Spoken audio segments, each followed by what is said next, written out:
and adored. So we lift up holy hands in one accord, singing, blessed be thy name, blessed be thy name, blessed be the name of the Lord. Blessed be the name of the Lord. He is worthy to be praised and adored. And so we lift up holy hands in one accord, singing, blessed be thy name, blessed be thy name, blessed be the name of the Lord.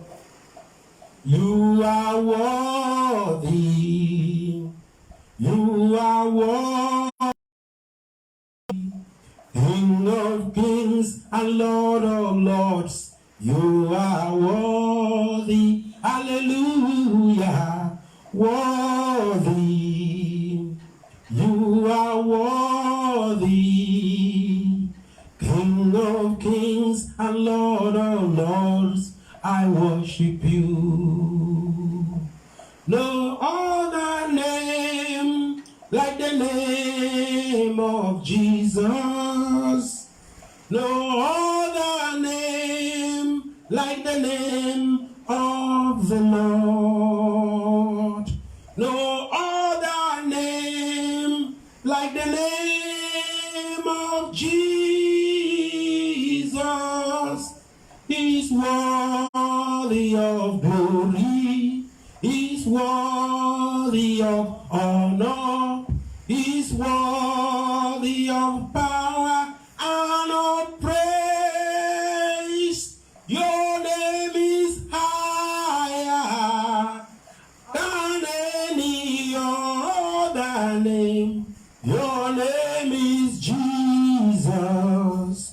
Your name is Lord. I lift you higher above all the name. Your name is Jesus. Your name is Lord. Jesus.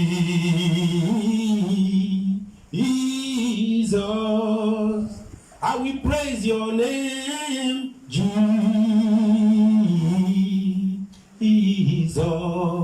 You are the King of kings, Jesus.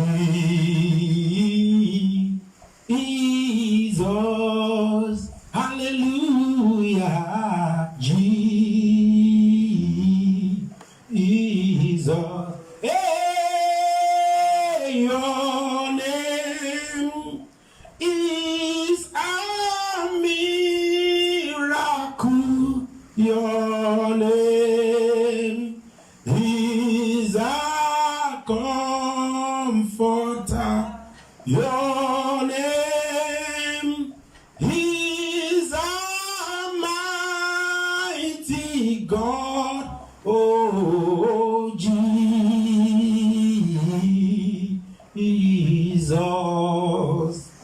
Holy and righteous Father, King of glory, Ancient of days, the great I am that I am, a Redeemer, a fortress, a sustainer, and a buckler. We give you glory and praise. We worship, we honor, and magnify your name, because you are our refuge. You are the one that daily fight our life battles, the one that daily loads our mind with benefits and good things. You are the one that daily subdue the enemies of our destinies under our footstool. You are the God of our salvation, our healer, our deliverer, our protector, and our guide. Unto you shall all flesh come, because you are the lifter of our heads. Your word says in the book of Psalm 34, verse 5, and they look up to him, and they were not ashamed, and their faces were lightened. Father, as we come before your presence even now, We ask of God that every burden in our life, every ordinance of darkness that is programmed to frustrate, downgrade, and manipulate our destinies be overturned and destroyed by the precious blood of Jesus Christ. In the name of Jesus Christ.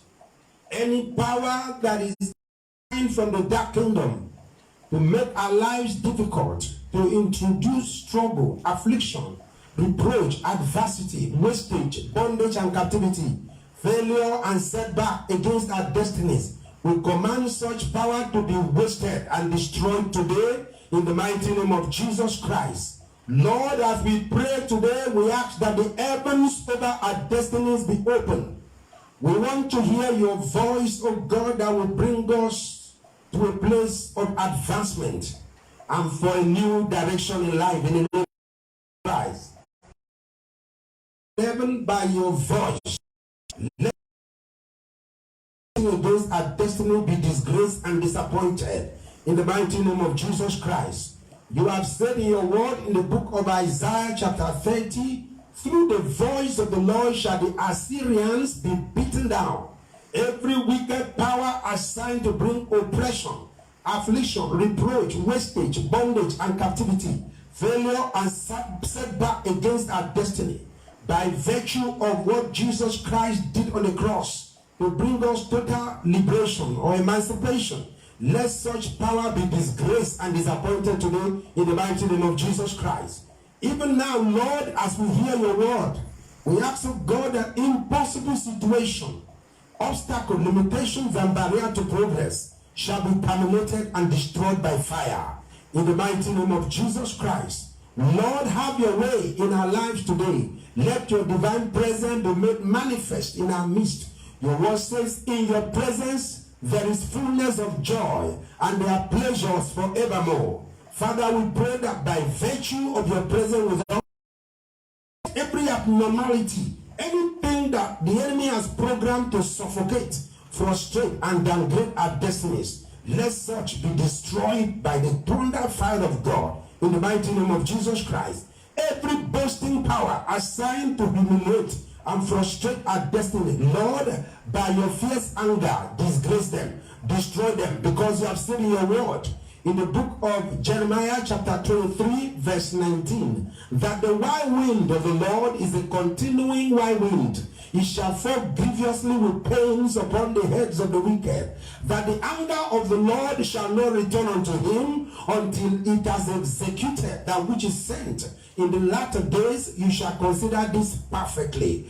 And God is angry with the every day, and that even though hands join with hands, the wicked will never go unpunished. Let every wicked power, every wicked altar, every altar of affliction, reproach, adversity, wastage, bondage and captivity, non-achievement, failure and setback in life program and projected against our destiny, let such altar destroy today. Let every boasting power at such altar be disgraced in the mighty name of Jesus Christ. Thank you for hearing us, Lord. For in Jesus Christ's mighty name we have prayed. Hallelujah. I welcome every one of you to this service, those who are joining on with us online. It is my prayer that today God will situation in your life, whatever has made you cry or make men to mock you or ridicule you and say, where is your God? Today, that your God is going to show up and disappoint every plan, scheme, and device of the wicked. That destiny in the mighty name of Jesus Christ. Those who ever say, where is your God? God always arose to disappoint them and to prove himself. So in your life, any power saying, where is your God? God will arise to demonstrate his awesome power, to disappoint them. And I bet you, your life is going to disappoint your enemies, your adversaries, wherever they are, from within and without, in the mighty name of Jesus Christ. We are going to talk about understanding the reasons or the foundation or platform for affliction in life. One of the things God wants you to know is that understanding plays a very important role in you recovering from every abnormality or whatever the enemy programs to frustrate and downgrade your destiny. God wants you to operate not only understanding but with knowledge. Let us see from the scripture what made Jesus Christ to achieve so much on earth, how he was able to rule in the affairs of men and excel, because the spirit of wisdom, revelation, insight, knowledge was upon him. The Bible says in the book of Isaiah chapter 11, I'm reading from verse 1. It says, forth a rod out of the stem of Jesse, and a branch shall grow out of his roots, and the Spirit of the Lord shall rest upon him, the Spirit of wisdom and understanding, the Spirit of counsel and might, the Spirit of knowledge and of the fear of the Lord. And he shall make him of quick understanding in the fear of the Lord, and he shall not judge after the sight of his eyes, neither reprove after the hearing of his ears, but with righteousness shall he judge the poor, and reprove with equity for the meek of the earth. And he shall smite the earth with the rod of his mouth, and with the breath of his lips shall he slay the wicked. And righteousness shall be the girdle of his loins, and faithfulness the girdle of his reign. Hallelujah. That is the prophetic word concerning Jesus Christ. Here we find that the seven Spirit of God was resident in his life. Hence, he knew what to do at any given time. He was not perturbed when problems or challenges showed up. That was why in the book of Mark chapter 4, when there was a storm, he had already given a word of instruction to his disciples, go over to the other side. That means he was in a perfect. So when the devil heard that they were going over to the other side and they entered into that boat to take them to their desired destination, the devil decided to raise a very terrible storm. The Bible said there arose a great storm. The word great in the Greek, mega, means unprecedented, unusual, huge, large, big. So there was a big storm. The enemy programmed against Jesus. Perhaps from the marine kingdom, they have said, yes, we have now gotten him. He's now under our grip. We will kill him. Because they have attempted several times to kill him one way or the other. Jesus Christ knew that was not his time. So when there was this problem here, Peter went and said, Master, carest not that we perish? Very, very surprising, because he was talking to the one that is called life. He said, I am the resurrection and the life. How can you be talking about perishing or death in the presence of life? This was life himself. So he could not die. He just rose up with the power and dominion of the kingdom. He said, peace, be still. He hushed the sea into stillness, and there was a great calm. I said that great is mega, unusual, unprecedented, big, large, huge. So where there was a great storm of affliction, of reproach, of adversity and wastage program against you from the dark kingdom, there is going to be a great calm.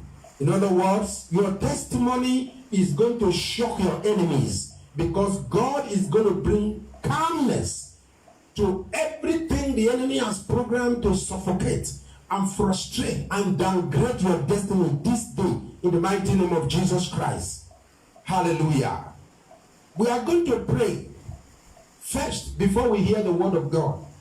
The Bible tells us in the book of Job, chapter number 5, beginning from verse number 6, he said, although affliction cometh not forth of the dust, neither doth trouble spring out of the ground, yet man is born unto trouble, as the spark fly upward.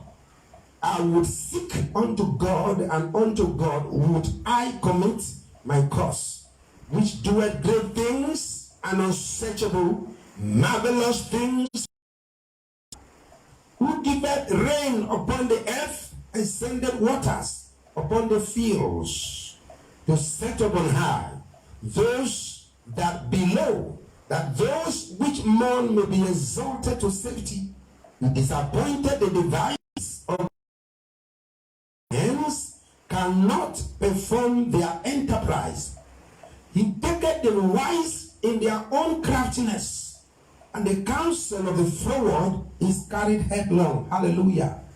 So there are so many devices programmed to undermine and frustrate the grace of God in your life. So we are going to pray, because one thing that God has spoken in his word concerning us is that he will terminate affliction in our lives. The affliction will not rise up. The second time, that is the book of Nahum, chapter number 1 and verse number 9. Affliction shall not rise up the second time. In the book of Psalm 34 verse 19, the Bible says, many are the afflictions of the righteous, but the Lord delivered them out of them all. The Bible says also in the book of Psalm 129, if you were to read from verse 1 to 4, the Bible says, many a times have they afflicted me from my youth.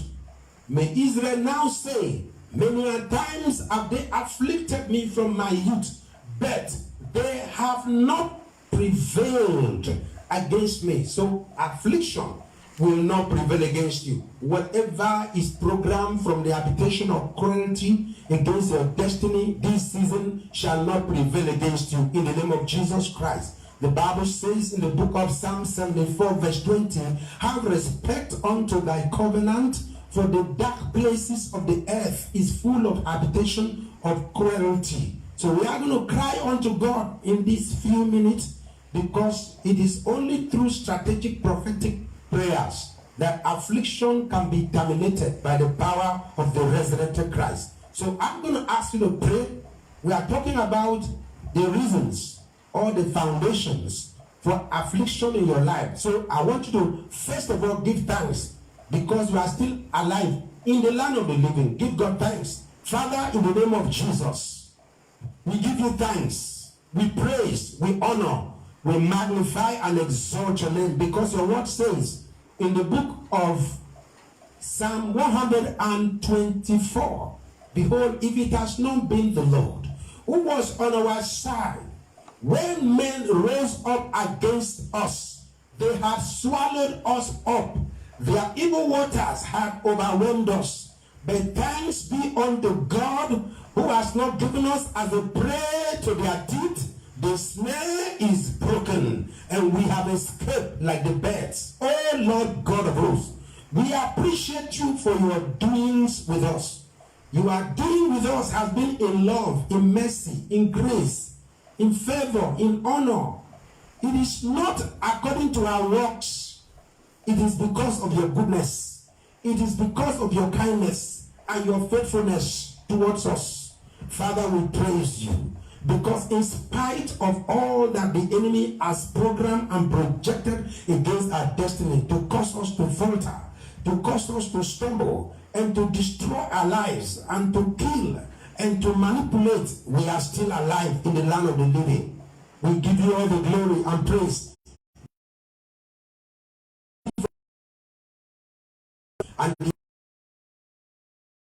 Your word says in the book of Psalm 46 verse 1, the Lord is my refuge and strength, a very present help in time of trouble. Wherefore will we not fear, though the mountains roar, though the mountain be moved, and the sea roar with the swelling thereof. There is a river that makes glad the city of God, and God is in the midst of her, and he will rise to help her early. Therefore we call upon you this day, O Father, as we thank you, as we bless your name, as we honor you for all the many blessings that you have freely lavished upon us on account of the Jesus' death and resurrection from the grave. We ask, O great and mighty God, that you will do something new, unique, and unusual, something memorable in every department of our lives as we pray today in the mighty name of Jesus Christ. Thank you for hearing us, Lord. For in Jesus' mighty name we have prayed. Now, we are going to pray and ask God to seal or close up every source, every avenue of affliction, program, and projected against us. Now, we find in the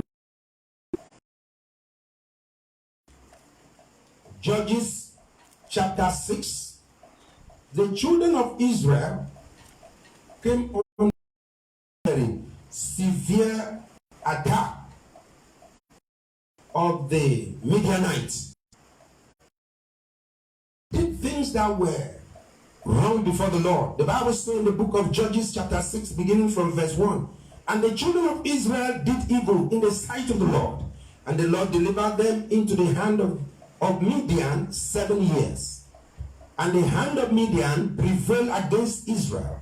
And because of the Midianites, the children of Israel made them dens, which are in the mountains, and caves, and strongholds. So it was, when Israel had sown, that the Midianites came up, and the Amalekites, and the children of the against them, and they encamped against them, and destroyed the increase of the earth, till thou come unto Gaza, and left no sustenance for Israel, neither sheep, nor ox, nor ass. For they came up with their cattle, and their tent, and they came as grasshoppers for multitude. For both they and their camels were without number, and they entered into the land to destroy it. And Israel was greatly impoverished because of the Midianites, and the children of Israel cried unto the Lord. And it came to pass, when the children of Israel cried unto the Lord because of the Midianites, that the Lord sent a prophet unto the children of Israel, which said unto them, Thus says the Lord God of Israel, I brought you up out from Egypt, and brought you forth out of the house of bondage, and I deliver you out of the hand of the Egyptians, and out of the hand of all that oppress you, and drove them out from before you. And I said, I am the Lord. Fear not the in whose land you dwell, but you have not obeyed my voice. And that is what the scripture says. Because they committed sins before God, God allowed them into the hands of the years. It was 7 failure, galore, bondage, oppression and affliction. 7 years of backwardness, stagnation. 7 years of abnormal evil circumstances. Against God. So now, I'm going to ask you to look inwards. I'm going to ask you to tell God to show you mercy. Because one of the foundation of the paramount reason for affliction in life is sin. Where there is sin or unconfessed sins, there is bound to be affliction, reproach, because God does not tolerate sin. The moment Adam sinned, he was asked, he lost his glory. He lost the presence of God. He lost the dominion that God gave to him. The dominion mandate of Adam and Eve was destroyed because of sin. The glory of God departed from them. They became subservient instead of mastering the devil and all that God ordained for them on the earth, they became victims instead of victors. So you are going to cry out to God. The Bible says in the book of Proverbs, chapter 28 and verse number 13, whosoever covereth the sin shall not prosper, but whosoever confesseth and forsaketh them shall have mercy. Open your mouth and say, oh God, my Father, in the mighty name of Jesus Christ, anything that is responsible for affliction in my life, every source of affliction in my life, whether it is sin, whether it is act of on my part or the sins of my ancestors, whatever has given the devil legal ground to bring me reproach, to bring me adversity, to introduce struggles, sorrow, pains and misery, frustration and affliction into my life, let the blood of Jesus Christ purge me, wash me, purify me, sanctify me in the mighty name of Jesus Christ. Open your mouth and pray. Oh God, my Father, we have no excuse whatsoever for any sin we have committed against you. Your word says, if we regard any iniquity in our hearts, the Lord will not hear us. But if we confess our sins, that you are faithful and just to forgive us and to cleanse us from all unrighteousness. Your word says in the book of 1 John chapter 2, from verse 1, little children, I write this unto you because your sins are forgiven you. But if any man doth sin, we have an advocate with the Father, Jesus Christ the righteous. And he's a propitiation for our sins, not only for our sins, but for the sins of the whole world. Father, show me mercy. Let the blood of Jesus Christ purge me, purify me, sanctify me, and make me holy and pure so I can worship you in spirit and in truth. Let the blood of Jesus Christ remove every transgression from my life, and let every garment of iniquity, every garment of compromise, deception, and hypocrisy designed from the habitation of quality and program projected upon my life, let it catch fire today. The same way, Lord God Almighty, in the book of Zechariah chapter 3, when you ordered the angel to take away the filthy garment from the high priest Joshua, so that the attempt by the devil to resist him would be aborted and frustrated. Lord, every garment of iniquity in my life, garment of shame, every garment that attracts failure, setback, delay, affliction, reproach, adversity, wastage, untimely death, difficulty, embarrassment, and struggle in life, let the fire of God consume them today. Take my life, O God, with a garment of righteousness, holiness, and purity. Let the garment of humility, the garment of favor, honor, and blessing, promotion, and increase be upon my life today in the mighty name of Jesus. Let every legal ground which the devil may seem to have against me, even as a result of the sins of my ancestors, let it be removed today. Let the blood of Jesus Christ purge me. Let every stain in my spiritual garment be removed by the blood of Jesus Christ. Your word says in the book of Lamentation chapter 5 verse 7, our fathers have sinned and they are no more, but we bear their reproach. Oh Lord, any form of reproach that has come upon me as a result of the ancestors, whether idolatry, witchcraft, or any destructive covenant which they have entered into with the gods of the nation, I stand in my office as a royal priesthood, and I carry out a priesthood for their sins and priestly confession, and I ask mercy in the name of Jesus Christ. Every covenant that they entered into with the gods that have the devil legal ground to bring reproach, wastage, adversity, problem, and affliction into my life, let such legal ground be terminated today by the blood of Jesus Christ. Any demon that was assigned to supervise any curses or spell, enchantment or divination against me, I bind you and I banish you from my foundation and from my life in the mighty name of Jesus. By the power in the blood of Jesus, I overthrow your works and overcome you today. Because the Bible says in the book of Revelation chapter 12 verse 11, and they overcame him by the blood of the Lamb and by the words of their testimony, and they loved not their lives unto the death. I terminate every ordinance of darkness which hitherto had worked against my destiny, whether they be curses or spell, enchantment or divination, every form of bewitchment, and every organized strategy of the dark kingdom to undermine and frustrate the grace of God in my life. I vehemently oppose it today. I paralyze and render them useless and impotent in the mighty name of Jesus Christ. Thank you, mighty God, for doing it. For in Jesus Christ's mighty name we have prayed. Amen. Hallelujah. We are going to go straight to the Word of God. I want you to take your Bibles with me as we read the book of Lamentation. The book of Lamentation, chapter number 5. Lamentation, chapter 5. I'm going to read from verse number 1. Because of time, I will have loved to read from verse 1 to 18, but I'm going to read selected verses from verse 1. Remember, O Lord, what is come upon us, consider and behold our reproach. Our inheritance is turned to strangers, our houses to aliens.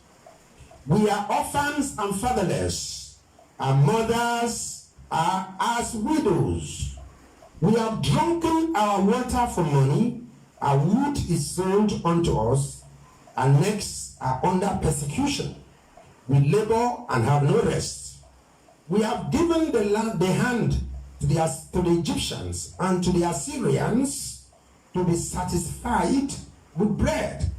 Our fathers have sinned and are not, and we have borne their iniquities. Servants have ruled over us. There is none that does deliver us out of their hands. We got our bread with the peril of our lives because of the sword of the wilderness. I read from verse 15. The joy of our heart is ceased. Our dance is turned into mourning. The crown is fallen from our head. Woe unto us that we have sinned. For this our heart is faint. For these things our eyes are dim. Because of the mountain of Zion which is desolate, the foxes walk upon it. Thou, O Lord, remainest forever. Thy throne from generation to generation. Hallelujah. We have read from the scriptures about the abnormal condition or situation that the children of Israel found themselves. That is why Jeremiah wrote this lamentation, chapter 5, because of the affliction, the reproach that they encountered as a nation. Hence, what he wrote. I want you to understand today that understand the reasons or the foundation or platform for why affliction have persisted in your life. One of the things you have to understand is that before you can recover, you must discover. You must discover the truth. That is why we pray for the spirit of wisdom, the spirit of revelation and insight, so that God will show you specifically whatever evil is behind why you go through what you are going through today. Like what we read in the book of Judges chapter 6, we were made to understand that the reason for the adversity, for the problem and afflictions that they passed through under the Midianites and the Amalekites and children of the east was because they did evil in the sight of the Lord. At least that was specific. And the evil they did was explained by God. The nations, they worshipped other gods other than Jehovah. And if there is anything that God hates more than any other, it is the sin of idolatry. When it comes to idolatry, God calls himself jealousy. God does not tolerate idolatry in any shape, form, or manner. It shows itself. Now, I want you to understand that as a result of the sin of idolatry, Israel was allowed to suffer terrible consequences of affliction, reproach, wastage, non-achievement. They were impoverished by the Midianite 7 years. So what are the reasons or the platforms for affliction? Number one is sin. And if sin is comprehensively dealt with, 95% of the source or foundation of affliction will be. Now I want you to understand that God has dealt with sin on the cross when Jesus Christ of Nazareth died there. The Bible says in the book of Isaiah chapter 53 from verse 3 that he was wounded for our transgressions, he was bruised for our iniquities. The chastisement of our peace was upon him, and by his stripes we are healed. All we have gone astray. We have led everyone to his own ways, but the Lord has laid upon him the iniquities of us all. The Bible makes us to understand in the book of Romans chapter 5 that through one man, verse 12, through one man sin entered into the whole world. So every sinner, because or you smoke or you defile your body through fornication or adultery, you are not doing anything that's evil. You are a sinner by birth, because through one man sin entered into the whole world. So everyone became a sinner on arrival. The moment you are born if you are born of a woman, you automatically become a sinner, just as it is the habit of a bird to fly. So we sin. So we are sinful by nature. There's a nature of sin that is inside every one of us. And so long as that nature of sin is in you, there will be act of rebellion, disobedience, stubbornness. You will become proud and arrogant and recalcitrant, unteachable, unbendable. You will exhibit all kinds of traits that is not in consonance with the word of God.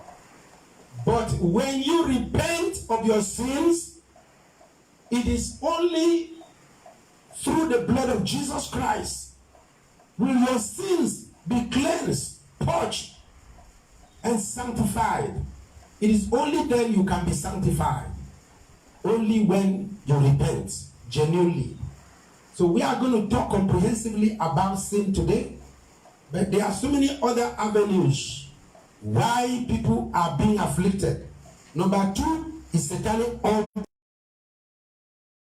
The Bible makes us to understand that the enemies manipulate people to establish evil altars. When evil altars are established or erected, which is not to the worship of the supreme God, the Almighty God, invariably, the devil will begin to manipulate destinies in that foundation. The Bible says in the book of Psalm 11, verse number 3, if the foundation is destroyed, what can the righteous do? If the foundation of your life is destroyed, what can you do?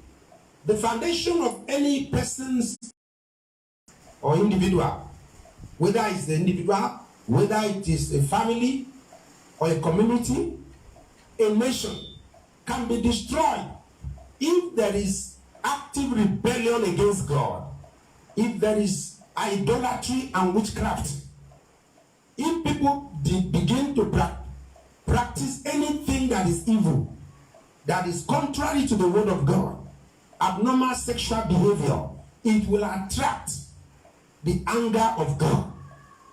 If people have been involved in idolatry, witchcraft, or the worship of the strange powers in the rivers or the water, if people were involved in slave trade, if people were involved in wickedness, acts of wickedness,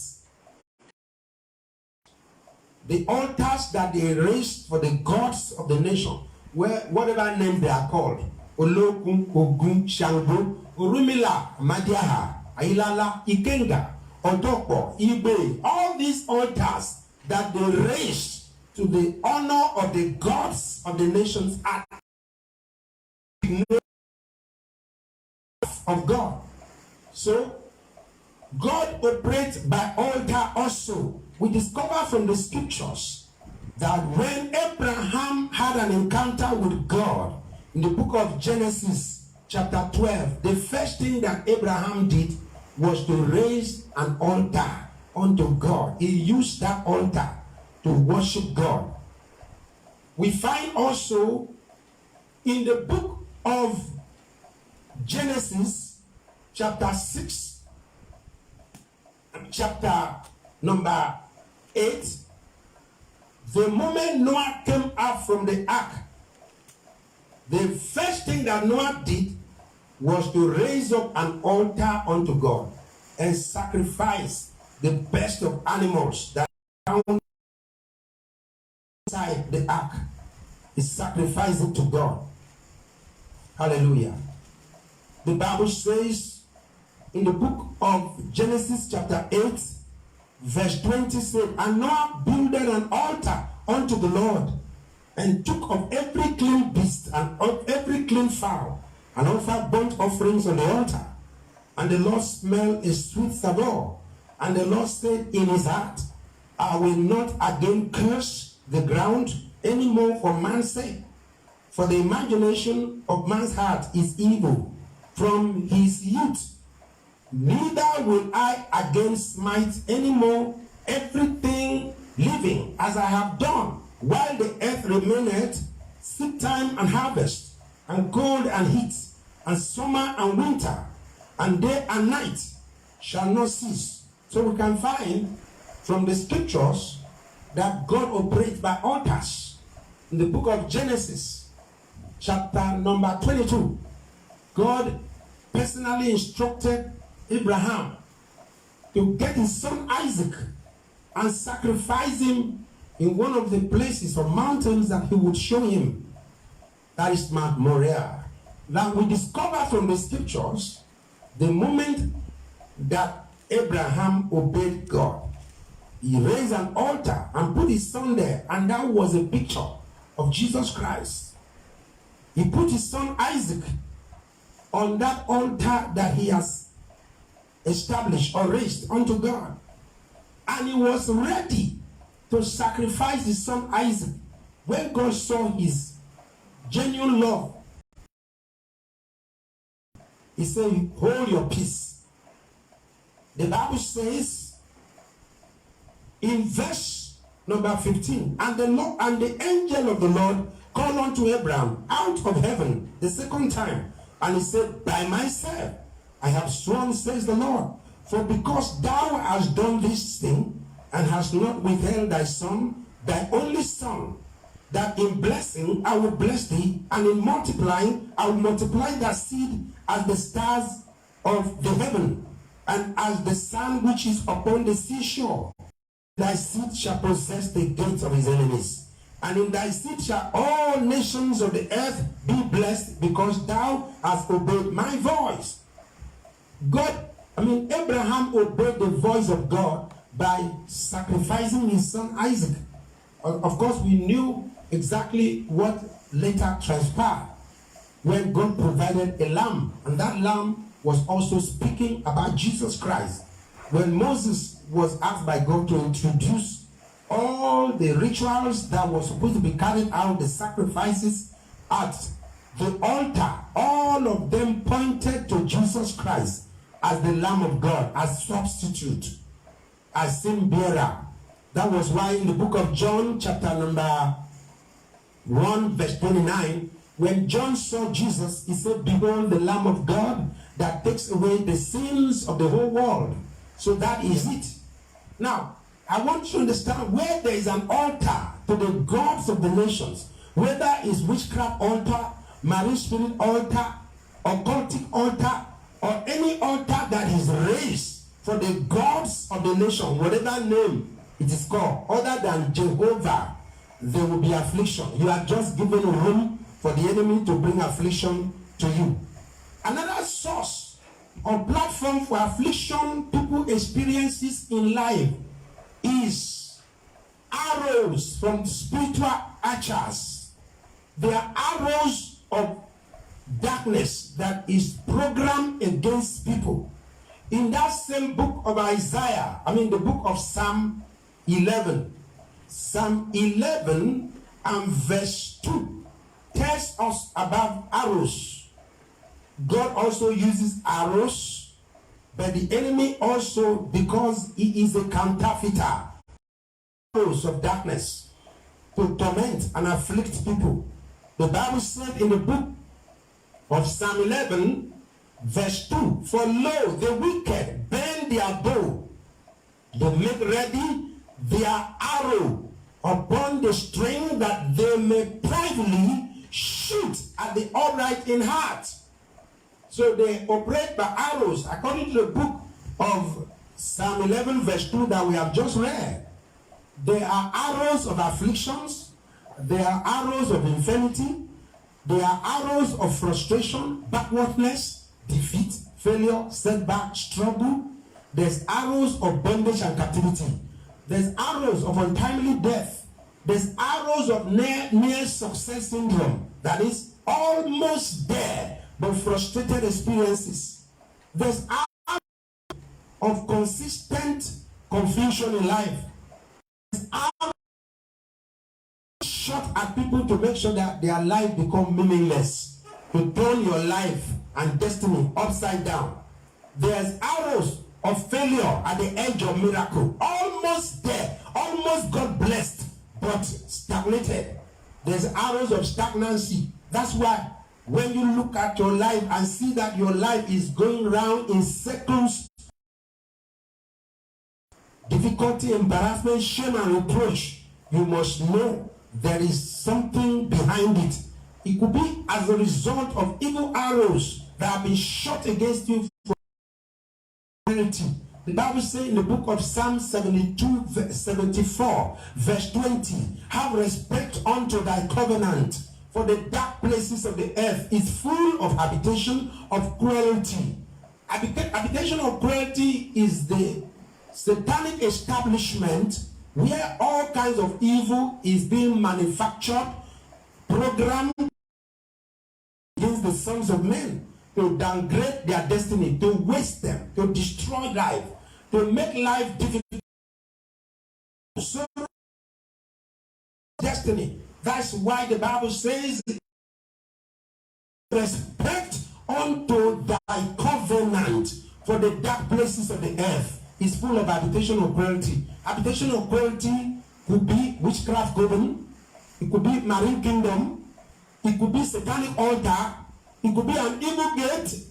Jesus said, "I will build in my church, and the gates of hell shall not prevail against it." So these are habitation of cruelty, where problems are programmed from and projected against your life. That's why when you see abnormal things happening in your life, you need to stand up and fight or resist him. The Bible says, "Resist the devil, flee from you." Don't just keep quiet when you see some discomfort.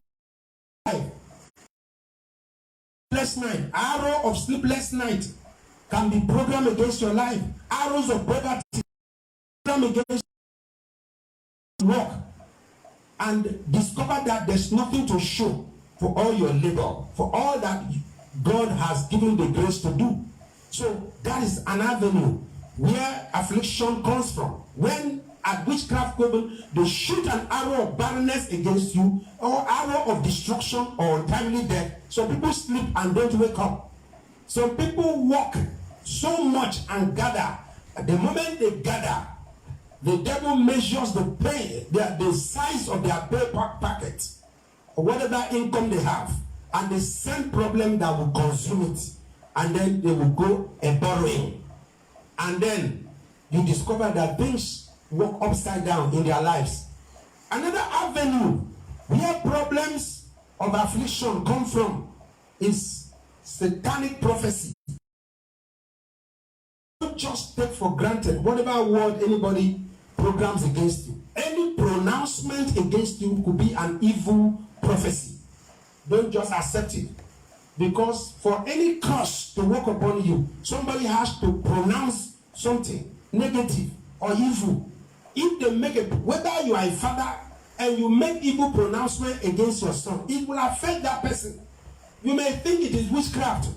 Of course, the Bible tells us the power of life and death is in the tongue. So you need to learn how to use your tongue wisely or rightly.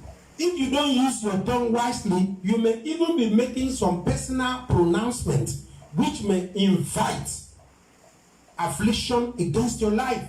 That's why David said, I have set a watch over my mouth so that I might not sin against you. So you need to be very careful. The Bible said, thou art snared or taken captive by the words of your mouth, and in the word thou shalt be justified, and by thy word thou shalt be condemned. There are some people that have condemned you at demonic altars, witchcraft coven. The Bible says in the book of Isaiah, chapter 54.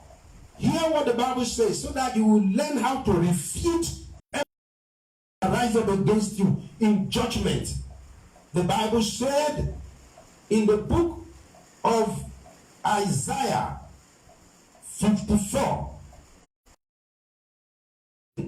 in righteousness shall thou be established, thou shalt be fashioned, and from terror, for it shall not come near thee. Behold, they shall surely gather together against you, but not by me. Whosoever shall gather together against thee shall fall for your sake. Behold, I have created the smith that bloweth the coals in the fire, and that bringeth forth an instrument for his work. And I have created the waster to destroy. No weapon that is formed or fashioned against thee shall prosper. And every tongue that shall rise against thee in judgment, thou shalt condemn. This is the heritage of the servants of the Lord, and their righteousness is of me, says the Lord. So the Bible has made us to understand there are some evil tongues that can rise up against you in judgment. In demonic courts, they speak things against your life. They can legislate, they can incantate, they can decree things against your life. So it is up to you to rise up and condemn every tongue that has spoken evil or affliction or programmed any evil against your life. In the book of Isaiah chapter 10 from verse 1, Isaiah chapter 10 verse 1 and 2. Hear what the Bible says.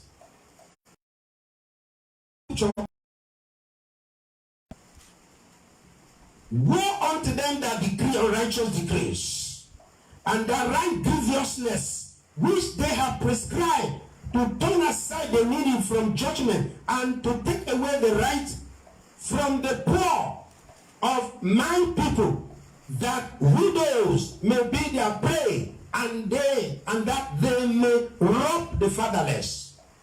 They can rob you spiritually. It's not only physically. They can rob you of your joy, your peace, your blessing, your virtue, your glory. In the book of Psalm 4 verse 2, the Bible says, O ye sons of men, how long will you turn my glory to shame? The moment the enemy wants to introduce problem into your life, they can turn your glory to shame. And the avenue for turning glory to shame is still sin. Because sin is what made the glory of God to depart from man. The moment your glory is turned to shame, it will be affliction and reproach and wastage galore in life. It will be struggle.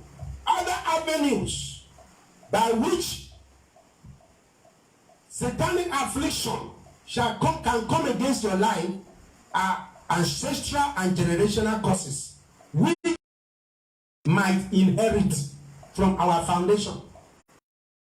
If we were to look at the family of Abraham, God made pronouncement that he was going to not only to bless him, but he will bless his children, his seed.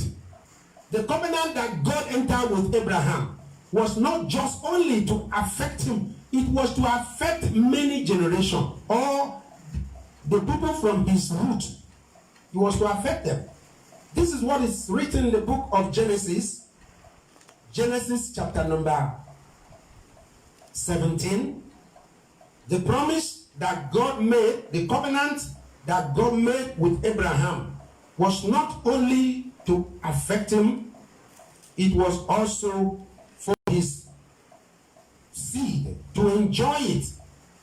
This is what is written in the book of Genesis chapter 17 verse 1 said, and when Abraham was 90 years old and 9, the Lord appeared to him and said to him, walk before me and be thou perfect, and I will make my covenant between me and thee, and will multiply thee exceedingly.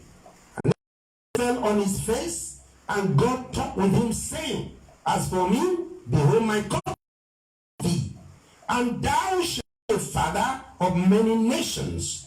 Need any more be called Abram, but thy name shall be Abraham. For a father of many nations have I made thee, and I will make thee exceeding fruitful, and I will make nations of thee, and kings shall come out of thee, and I will establish my covenant between me and thee and thy seed after thee in their generations, for an everlasting covenant to the God, to be a God unto thee and to thy seed after thee, and I will give unto thee and to thy seed after thee the land wherein thou art a stranger, all the land of Canaan, for an everlasting possession. I will be their God. So you can see, this is a covenant that God established between him and Abraham. I want you to understand, if anybody decides to enter into another strange covenant with the gods of the nation, that is with the devil and his cohorts, in any coloration, it will attract the anger of God, and the curses will begin to operate in their life, because, like I said before, the curse of God is against those that do evil, people that are wicked, people that are involved in idolatry or witchcraft, people that are involved in ritual, people that are wicked. The curse of God will work against them, and hence there will be all kinds of affliction, reproach, wastage. That is what happened. Now, if there is a deviation from God's word and standard, that means instead of blessing flowing into your life, it will be curses. If you were to read the book of Deuteronomy chapter 28, from verse 1 to 14, talks about the blessings. But from verse 15, 16, down to verses 64, and so on, all curses and curses and curses. God operates the policy of blessing and curses. If you follow his dictate or his word by conforming to his standard, the blessings of God that make it rich and adds no sorrow to it will be lavished upon your life in an unusual and unprecedented dimension. But if you deviate by following your own ways, you have exposed yourself to ancestral and generational curses. The curses we call generational, that move from one generation to another generation. It is endless, because the moment curse is pronounced against people, not only will it affect the immediate family or people that are cursed, but generations after. That's why we find in the book of Lamentation that we read, chapter 5, verse number 1 talks about, see the reproach, see the anguish and the crisis we have encountered in life. And what was responsible for all the challenges or problems they encountered? In verse 7, it is some of our fathers have sinned, and they are not. They are not. In other words, they are dead, but we are the one bearing the consequences of their actions. They sinned against God. They went a warring after the gods of the nations, and God decided to allow curses to operate against their life. Of course, you know, when the devil is given an elbow room to manipulate or introduce curse against you, he will overdo it. That's why a lot of people today are wallowing under acidic, severe poverty, want, lack, and so emptiness, reproach, dryness, spiritually and physically. The heavens are closed against them. Another avenue for things to come is self-imposed curses.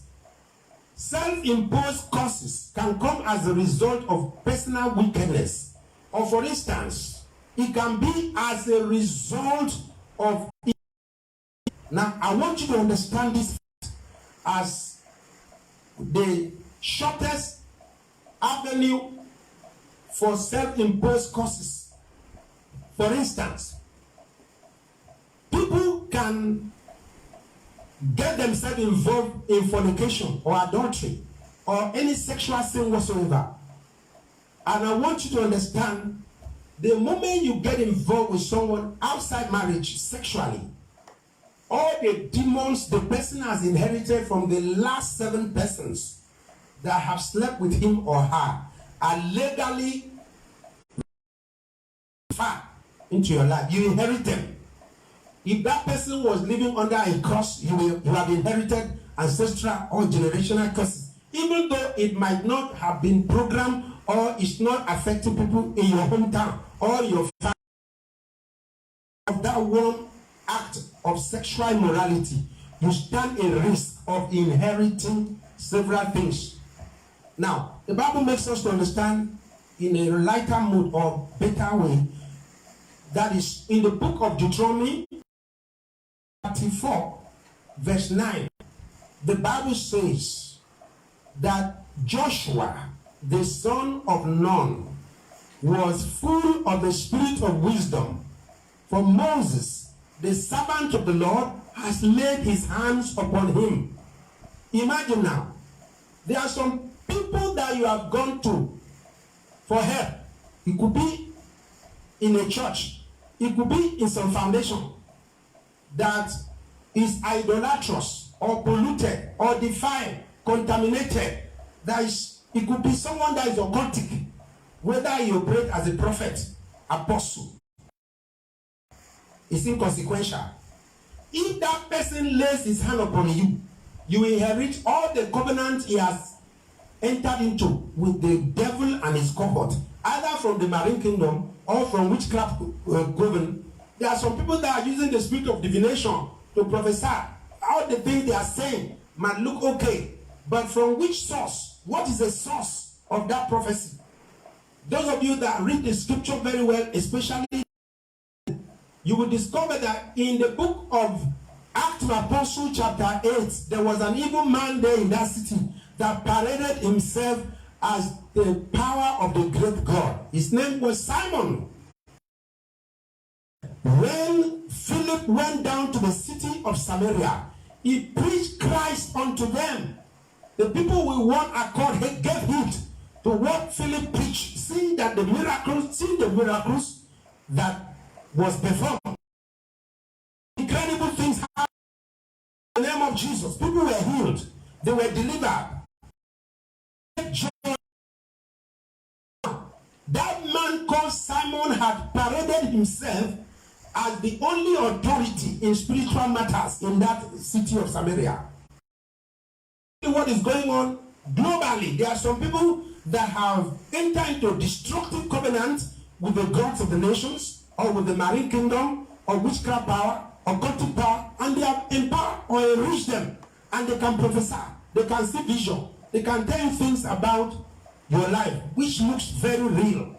But you need to be very, very careful whether it is by the Spirit of God they prophesy or see those visions. Because the Bible makes us to understand, it said, test every spirit, whether they are of God, because there are some false powers, evil forces that have gone into the world. There is a spirit of Antichrist that are there to deceive.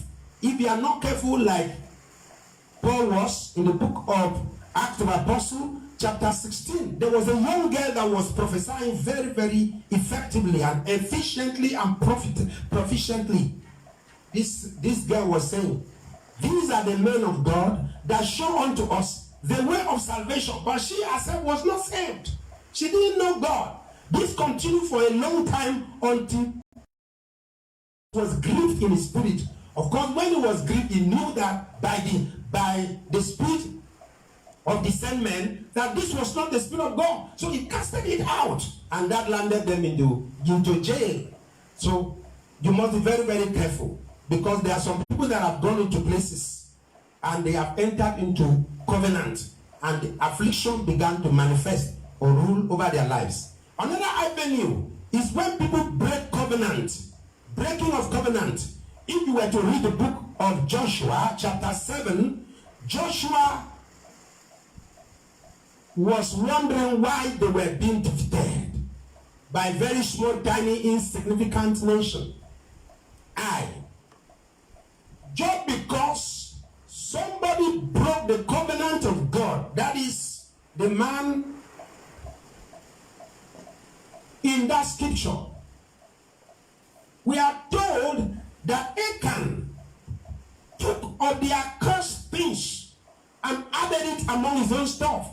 Babylonian garment, gold and silver. These things were dedicated to demons.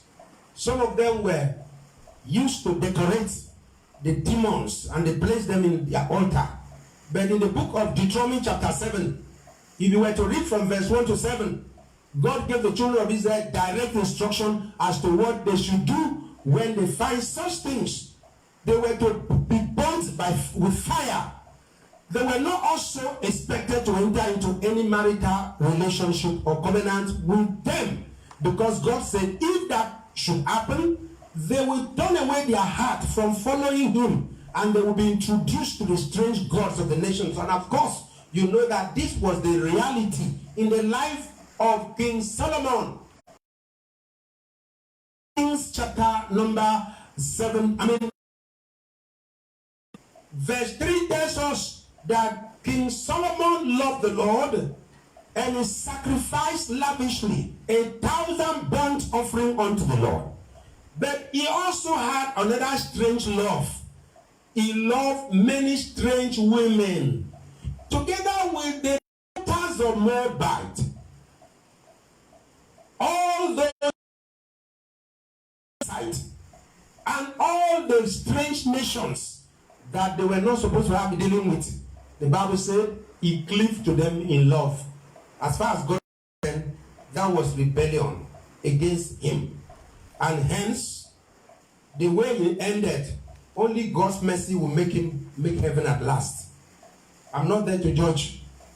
But because the Bible tells us in the book of 1 Kings that King Solomon, he worshipped and participated in rituals connected to idolatry with his wife.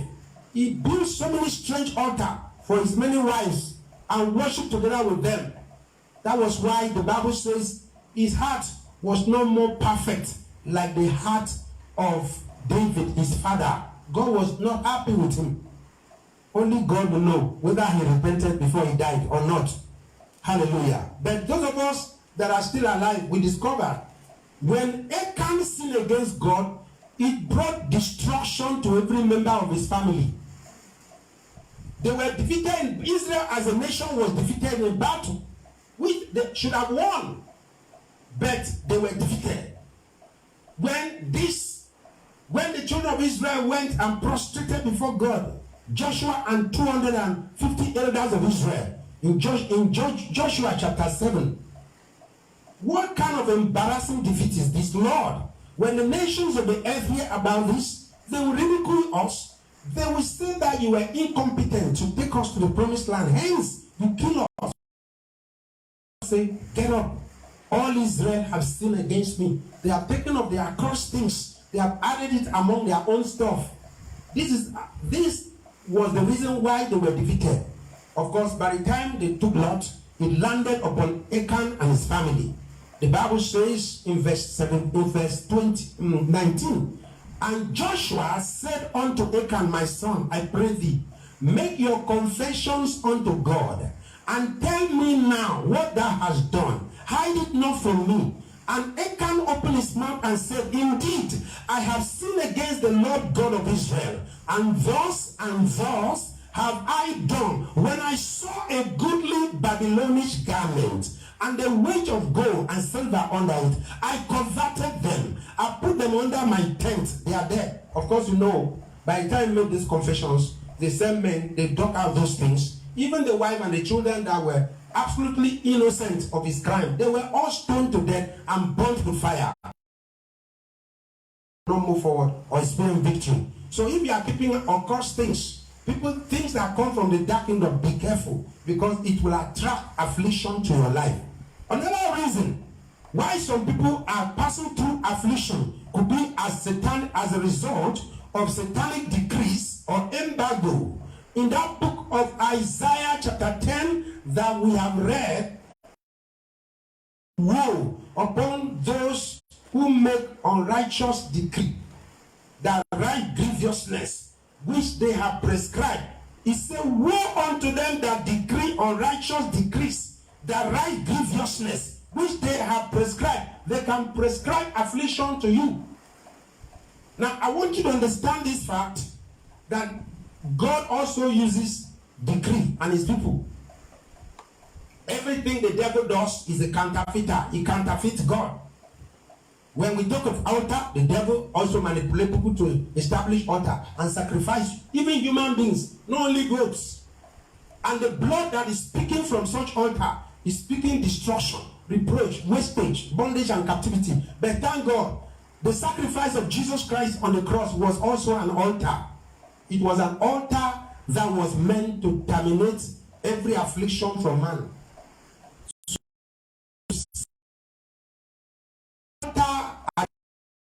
The blood of sprinkling, the blood of the everlasting covenant that is supposed to speak for you, supposed to speak favor, honor and blessing, promotion and increase, fruitfulness in every ramification unto you, and salvation. It's supposed to speak greatness, success. It's supposed to speak advancement to you. So don't allow the evil powers of your father's house to speak bondage and captivity on their altar against your life. So we can see that there is what is called the devilish decrees, demonic satanic decrees. There's also demonic embargo. An embargo is placed, put an embargo against people getting married on time. They can put an embargo against business advancement, marital bliss and comfort. An embargo against your well-being, that is your health. You begin to have strange sickness in your body, or things going up and down in your body. It could be as a result of embargo that you will not enjoy good health. But the Bible says in the book of 3 John verse 2, and which above all is that thou mayest prosper and be in health, even as thy soul prospereth. God wants you to live. Jesus Christ died on the cross to ensure that we live healthy, wealthy, fruitful, honorable, and a life of excellence and distinction. Hallelujah. Another reason why people are experiencing affliction is because of occultic involvement. There are so many avenues of people to get people involved in occultism. There are several practices people get into, even today inside church, that is occultic. We have to be very, very careful. Apart from those who have gone into evil covenants to make wealth, every form of money ritual business is occultism. There are some people who have been involved in Yahoo business. People that are into other avenues to get money. You see, in fact, even Yahoo is Yahoo plus. That means they have gone into occultic now. who the enemy have used authority, they empower them, the devil has empowered them to use authority means if they sleep with anybody, they capture or hijack your glory. Your life becomes empty. Your destiny is turned upside down. Just because they give you money. They are paid for your glory. They may give you big money and you think that, guys, my man, you don't know they have captured your glory. Occultic involvement has landed so many people into deep trouble.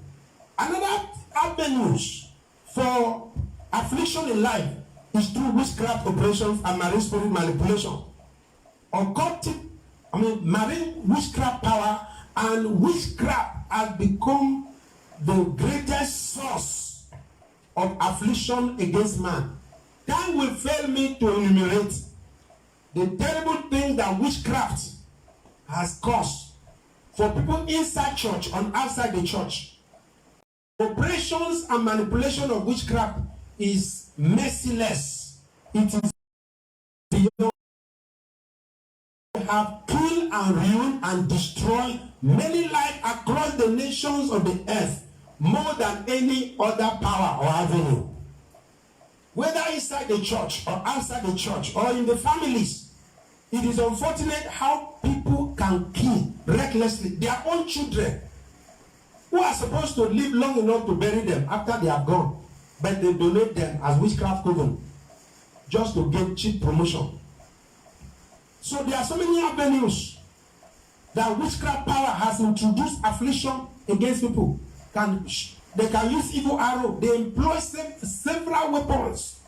Demonic pot, like as it is written in the book of Ezekiel, chapter 11, verse 11 says, "This city shall not be your cauldron, neither shall your the cooking pot of witchcraft, where destinies of people are consigned or brought into, are programmed into, and their lives is being in such a pot upside down to make things work, to make things difficult, problematic, and impossible for them. That's why you must pray against every pot of witchcraft that is being used to manipulate my destiny, or evil altar of witchcraft or shrine. Anywhere my destiny is being manipulated from. Some people can carry your name to Babalawo or evil shrine for evil work to be done against you. All these are practices of witchcraft and marine spirit manipulation. That's why you need to pray to release yourself. Anything that is programmed from the marine kingdom or satanic altar or witchcraft coven to bring affliction, let it be destroyed by fire. Another avenues by which some people have gone into affliction is through prostitution and abnormal sexual behaviors or lifestyle. Some people may be getting excited that they are lesbians or they are gays or homosexuals. But I want you to understand that this attracts the anger of God. And when this, you know that you can never experience the best of heaven. You cannot enjoy peace on earth because you cannot get involved in such abnormal sexual behavior. A girl is sleeping with another girl, or a woman sleeping with a woman.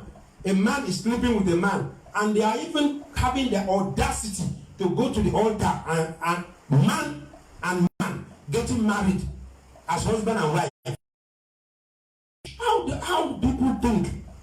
This is the height of abnormality to what God has said. In the book of 1 Corinthians chapter 6, verse 9 says, "Know ye not that the unrighteous shall not inherit the kingdom of God? Be not deceived, neither fornicators, nor idolaters, nor adulterers, nor effeminate, nor abusers themselves with mankind." Abusers of themselves with mankind are homosexual and lesbians. Nor thieves, nor covetous, nor violence, nor extortioners. That's 419. Yahoo. Nor extortioners shall inherit the kingdom of God. And such were some of you. But you are washed, but you are sanctified, but you are justified in the name of our Lord Jesus Christ and by the Spirit of our God. So you can see, that's one. God has made pronouncement against people that get themselves in such act. And in the book of chapter 1, Romans chapter 1 says,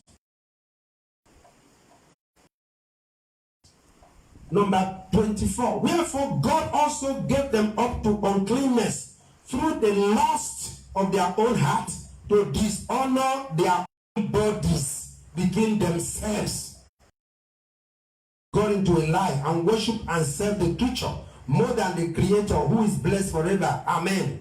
For this cause God gave them up.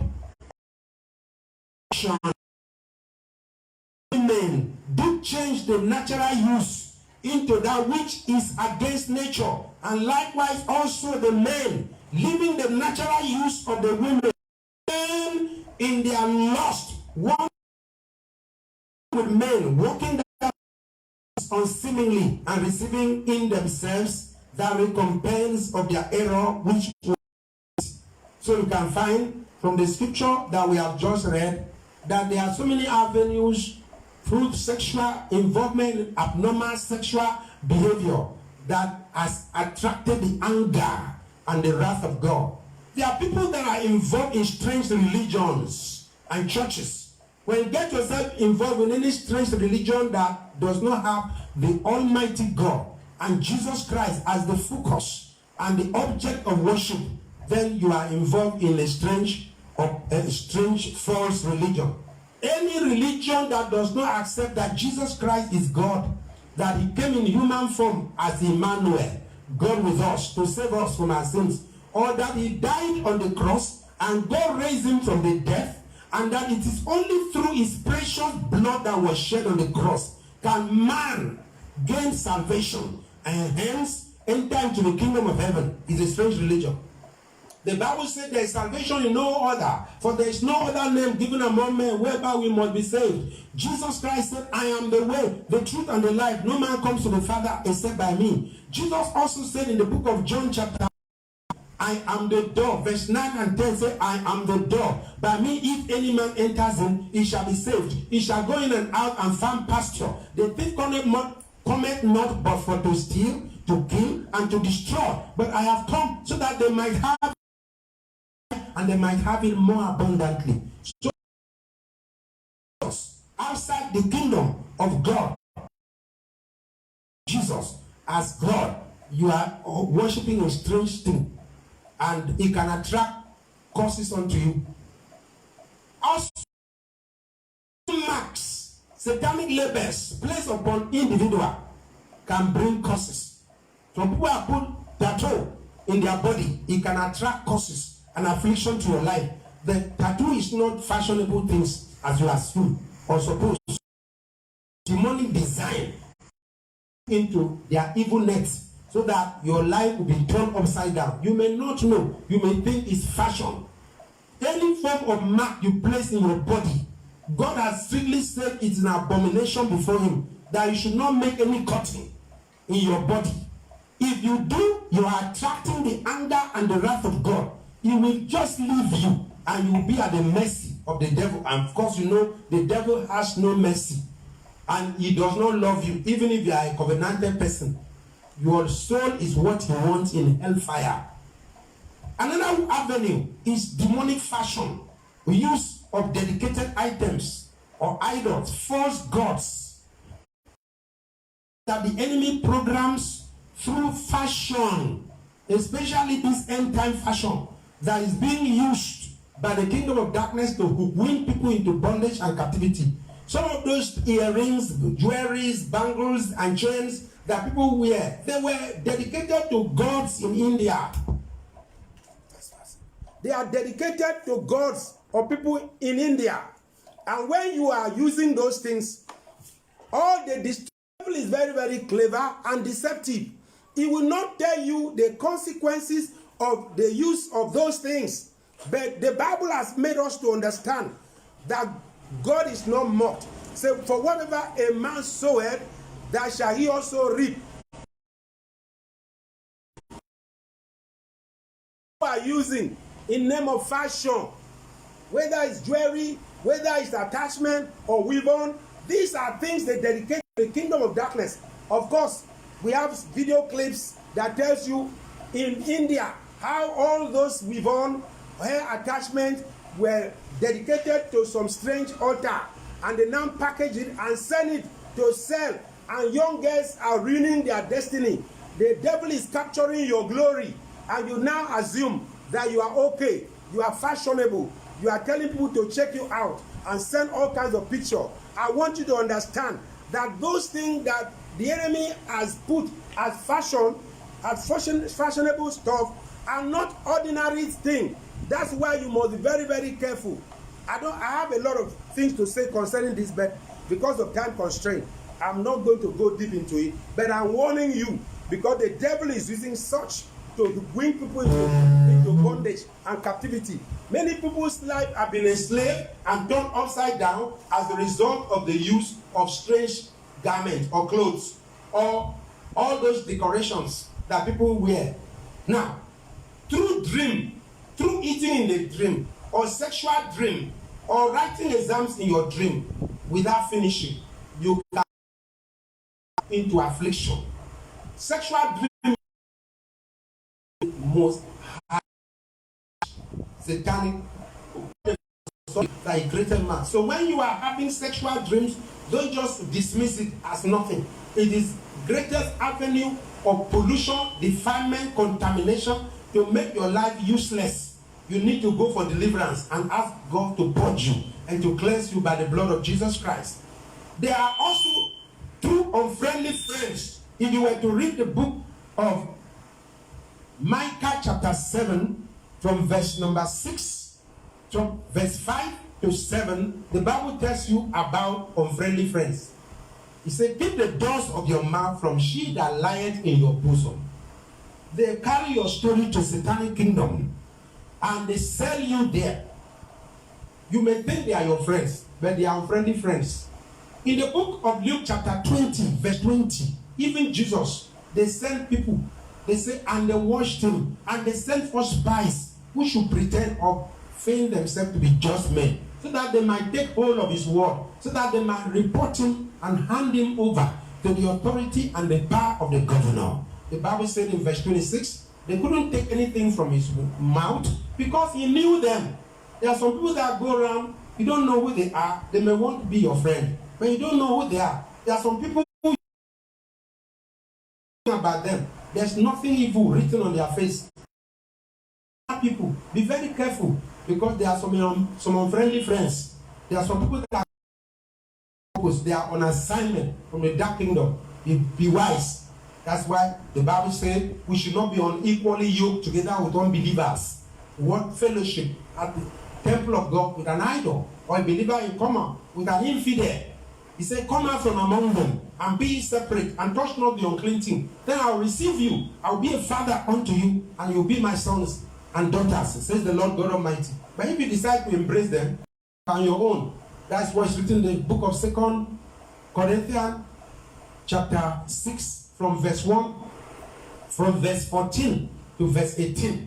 If God said, come out from among them and be separate, and you are still entangled with them, that means you are looking for trouble. Hallelujah. Then through oppression of the wicked, through evil yokes, through evil covenants, or polluted environment, there are some that are covenanted, they are polluted. If you were rich as a result of staying in such a covenanted house, you become poor.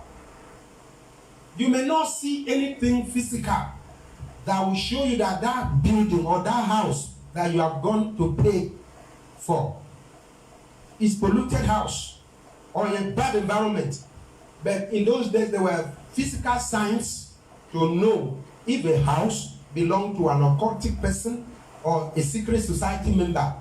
By looking at the edge of the fancy block that they put there, there are some blocks that have an insignia of a scorpion. The moment you see that kind of block, just know the house belongs to a member. Nowadays, they have removed it. To understand what that insignia means, because they don't want to be regarded as occultists. Hallelujah. So you need to understand this, that God is showing you all these things so that you will not fall victim of any form of satanic manipulation to enter into bondage and captivity. I'm going to stop here because of time, but on Tuesday is solution. I'm going to tell us of the how you can get yourself out from affliction. It's not just good enough to tell you of the reasons why people have entered into affliction, but how do you come out of it? Say the answer, the problem, but also to prefer solution. On Tuesday by 9 a.m. I will be talking about how to come out from affliction. I have not gone deep into the first point, that is sin. It is going to be on Friday, on Tuesday, during solution service. I will tell you about the consequences of living in sin, practicing sin, and not ready to repent, and how you can come out of sin through genuine repentance, so that God will show you mercy. Hallelujah. Before we pray, I want you to pray this prayer again.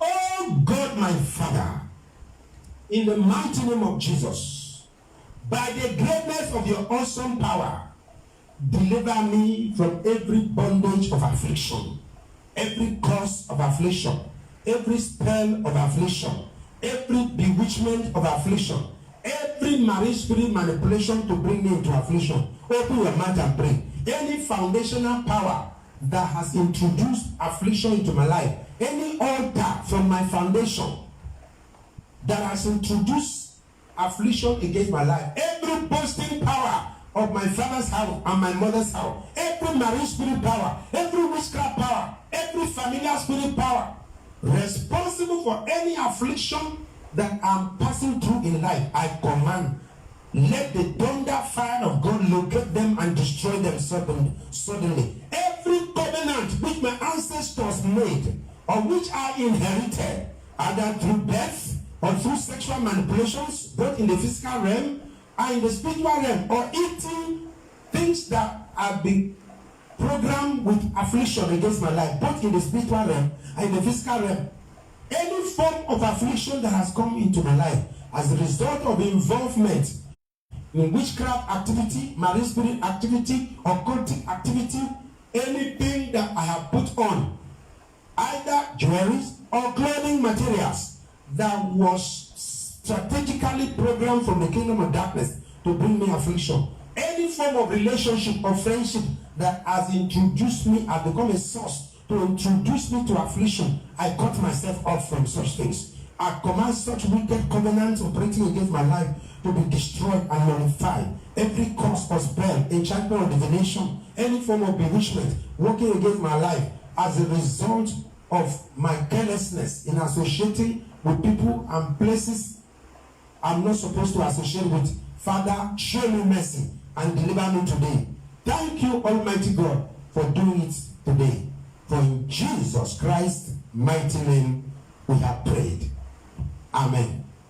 Perhaps you have not given your life to Jesus yet. The first thing you should do so that affliction will be removed or destroyed in your life is for you to surrender to Jesus, to be born again. The Bible says, except man is born again, he cannot see the kingdom of God. You cannot understand the things we are talking about. So the first thing first, the Bible said in the book of Matthew, chapter 6, verse 33, seek ye first the kingdom of God and his righteousness, and all these things shall be added unto you. So wherever you are, under the sound of my voice, that want to accept Jesus as your Lord and personal Savior, to bow down your heads and humble yourself and pray this prayer with me. Say, Heavenly Father, today I've heard your word.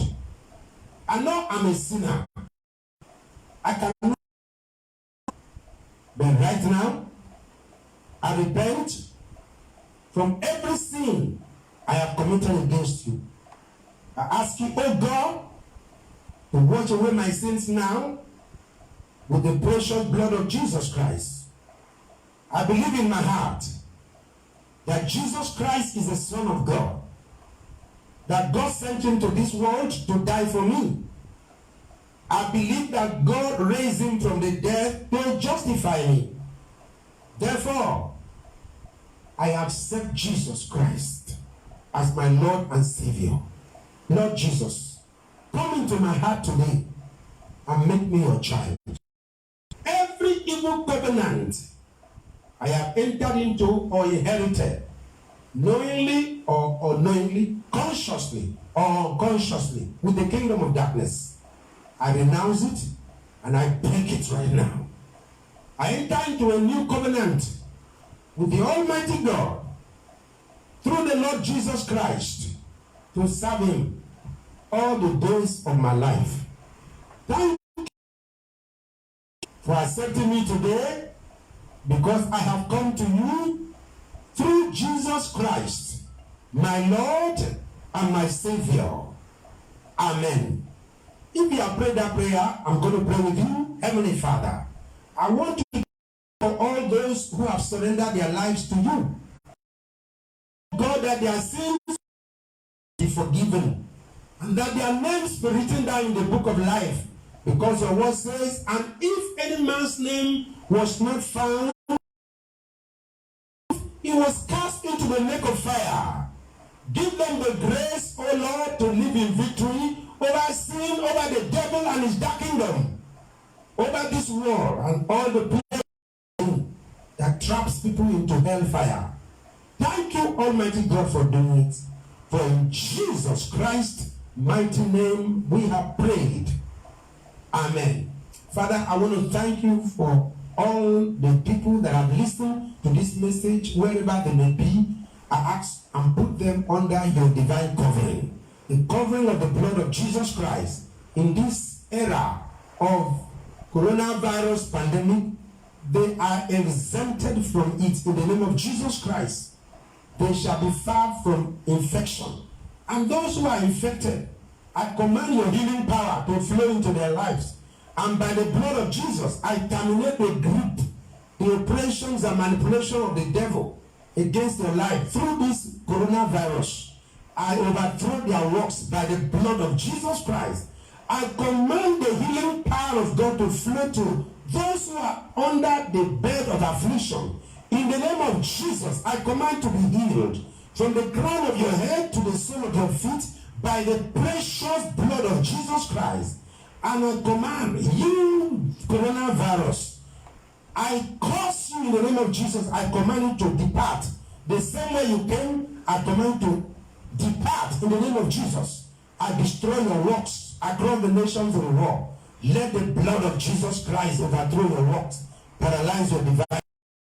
Thank you, Almighty God, for doing it. For in Jesus Christ's mighty name we have prayed. Hallelujah. I want to invite you to worship with us on Sunday by 9 a.m. We are going to have a Sunday service. We are going to be speaking on favor beyond labor. This month is our season of divine intervention and favor. So I will be speaking on favor beyond labor. This is your season for you to experience that favor from God. In the name of Jesus Christ. Don't forget that Jesus Christ is the same yesterday, today, and forevermore. He will do you good and he will bless you. He will do what else can do. Only if you believe and trust in him. I love you. May God richly and extravagantly bless you without limits. Hallelujah. Shalom.